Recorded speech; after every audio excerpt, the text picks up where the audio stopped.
After a stunning victory last week, winning all 10 rooms in Rite of Exile, can we do the same this week? Let's see. So this is our second week for Rite of Exile. Obviously we had 3 weeks of successful Vigil of Blade matches, and hopefully we'll get another 4 weeks of Rite of Exile battles if we manage to get that Blessed Rain once again. So we'll see what happens as each week goes by. But this week I'm on a completely different team and I'm against a completely different team. So I am facing the clan Reforged today, and you can see I'm with some really strong players. Look at these wings, it's crazy. And I'm one of the lower resonance players on our team, but that's fine. I'm quite happy with that. I've gone with the build that I used for Bout of Realms. I'll be sharing this on my channel later in the week. Obviously it's a build that a lot of people have been using in PvP for a while, but I think I'm using a few different essences. I did a bit of trial and error before Bout of Realms, and I'm finding that this build works really nicely. The only time it's a bit of a struggle is if I'm against really high resonance players, but yeah, I'll share this later in the week. So I was paying attention to minimap. They took the Guardians down pretty quickly, and then a few of them retreated to their original spawn point, but I figured obviously because they'd already taken the Guardians down, that when they respawned they were going to respawn at this second spawn point here. Now unfortunately at that point I used my teleport and ended up teleporting the wrong side of the barrier, so this means that my role now will be chaser. So I've had this before a few times in Rite of Exile, where once I'm this side of the barrier I just focus on chasing anyone that may come through. But obviously this is going to be pretty hard for these guys because we have some really strong players on this team. And one thing that I've noticed from Reforged in the past is that they do quite often send different players each week so that they can gain their 12% badge. So obviously their 12% badge as a shadow will give them a few more boosts than having the 8% badge. You know, it's 30% more of an increase that you have having the 12% instead of 8%.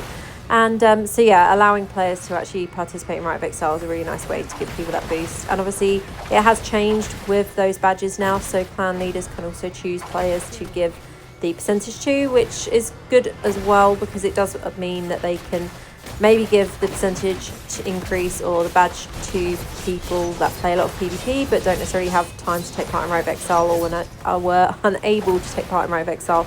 So that was a change that was made recently. It was in the patch notes, but a few people seem to still not realise that. But yeah, definitely a good change, I think, for shadows, for the clan leaders to be able to do that. And yeah, this match you can see we are already about, well, just over a third of the way to the kills, and the kills just keep going up for our team. They're kind of taking their time respawning. I don't know if it's due to respawn cooldown, or because obviously not wanting to die over and over again, which is totally fair enough. I've been both sides of these kind of battles in an Immortal Reign and in being a shadow as well. I've been on the receiving end when you're against strong players, as well as being with strong players for these battles, so I understand what it's like to be either side of the fence for this. So but like with Battleground, it's really important to remember that these matches are just supposed to be fun and not taken too seriously. Obviously everyone wants to win, like who doesn't want to win in life, but this is a game, and yeah, it's more about having fun with it. And yeah, these guys unfortunately didn't really get much of a chance, as you can see, to get through the barrier.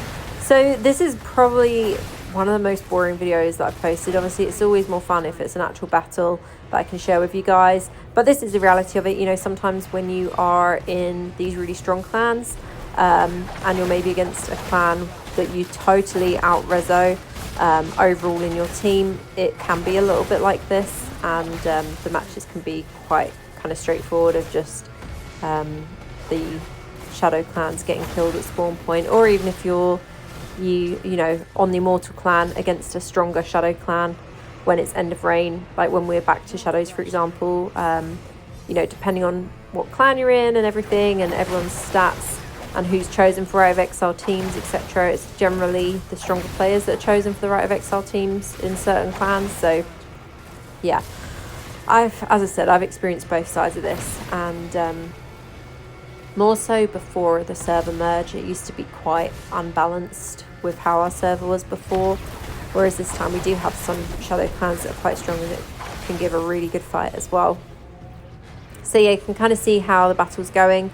We're almost at the 65 required kills, so yeah, only 9 more kills needed to actually win the battle. So you can kind of already see how this is going. I don't really need to say any more on it, but good job to the guys in Reforged for actually showing up. It's always nice when people do show up to the battles, and yeah, it's good as well for people to get those 12% badges. So our Immortal Alliance on this server is pretty strong, so we have 3 of the strongest clans allied together, and we reign together each time, and it is a lot of fun. I've had the experience many times of different Immortal reigns of different clans, and I do find it pretty chilled out with this alliance compared to the experience I've had in the past. You know, there doesn't ever seem to be hostility or anything like that. Everyone seems to get along really well together, which is really nice, and it's nice to just not have that drama and stress and headache of people not getting along, or you know, just causing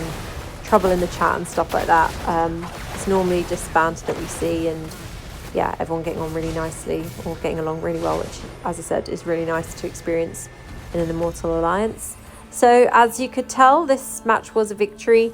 This is the overall result. Carrie Potter was the MVP of the match, and it was 65 kills against 4.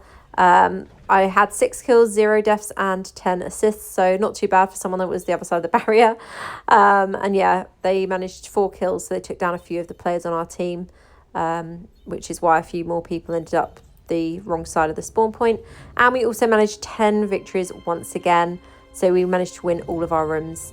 So that is it from me for this video. I hope you've enjoyed watching. Let me know how the Immortal reigns are going on your server, and whether you're in the Shadows or Immortals right now. And I'll see you in the next one. Have a great day. Official Diablo Partner.